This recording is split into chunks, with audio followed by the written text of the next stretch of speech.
You are watching Tech Confessions, created by Amy Lewis and brought to you by VMware.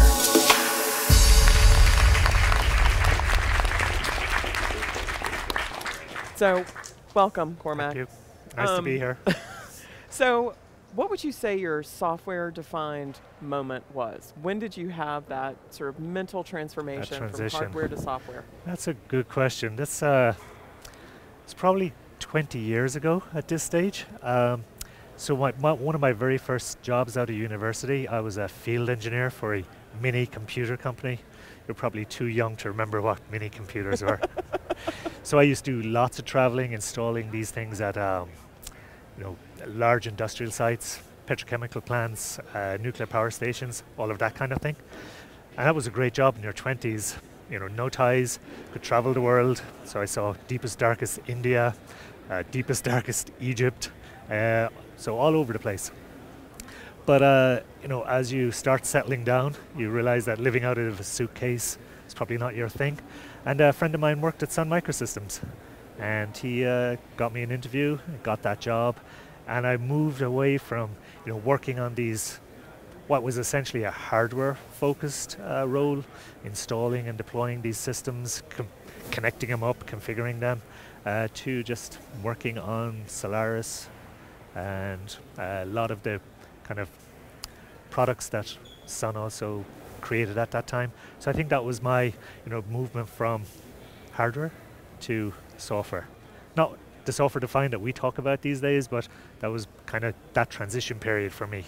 And have you found that helps you take customers through that journey? Because it's interesting that you had such a clear story, such a clear moment. Okay. Does that help you when you're communicating the value to them? Yeah, I think I can appreciate what what they're trying to do. I guess I've seen it from the other side of things. It's not always like I'm sitting in my ivory tower at VMware or whatever.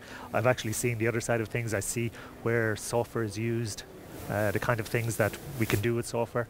So yeah, I guess so. I guess it is. So what are you most excited about in terms of our software-defined future? Because it feels like we've just started tapping into the potential. So I did a Take 3 last year. Take 3 at VMware. If you've been with VMware for a certain length of time, they allow you to take 3 months and maybe move to a different business unit, look at how things are going. So I took that Take 3 and I spent 3 months with our Cloud Native Apps business unit. So I got to look at things like vSphere integrated containers, Vic, and a lot of the work that we're doing in that container space. So I think for me, this whole container aspect of applications, very interesting, very exciting. And the PKS announcement that just came out yesterday morning, where we're working with Pivotal, working with Google, and allowing our customers to have a seamless Kubernetes experience on vSphere. That for me is, I think that's really interesting. Yeah. Yeah. So what would you say your biggest surprise is from those days way back when and the time of mini computers to now? What you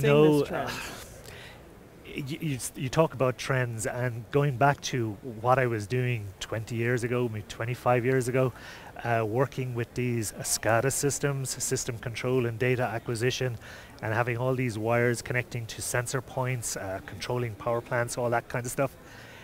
And now we're starting to talk about IoT. And it's like, okay, this is just a similar thing again, but just a reinvention of what's already there. So that whole, when you say the Internet of Things, that things are all those sensors and so on that we had in those SCADA systems.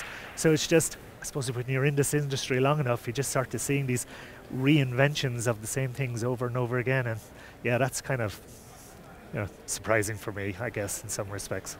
It's almost like the consumerization of something that, from the power plant to your home, we might not have seen that coming. Yeah, indeed. But, you just start seeing these patterns emerging of, stuff that's already there, but getting reinvented or, new use case. Indeed, yeah.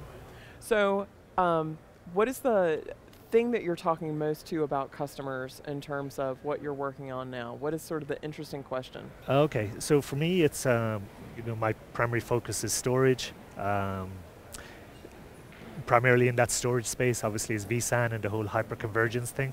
But again, this week, what was eye-opening for me is I did a core storage session, which we haven't done for some time, which is looking at the traditional storage that we had, the things like VMFS and array integration primitives, and just the amount of customers that are still, really using that stuff. We tend to, I guess, personally speaking, I tend to lose track of, that there's such a huge install base at with our customers of VMware products. And when we focus on something like vSAN, which obviously is gaining a lot of traction, even with vVols, it's starting to ramp up now as well. We tend to forget that there's maybe thousands, tens of thousands of other customers that are still using our traditional vSphere. So those questions come, not really questions, but the feedback was, we'd love these sessions on traditional storage because I'm not yet in a position to do vSAN, I'm not yet in a position to do something like vVols, and the fact that we can still talk to those tens of thousands of customers that have just a traditional install base, I think that's, for this week, definitely for me, that was an eye-opening. I like it. It sort of connects back to the everything comes around again in its own time. Yeah. Well, thank you so much for joining us. My pleasure, as always. So when you're ready to make your tech confession, join us on TechConfessionstheshow.com.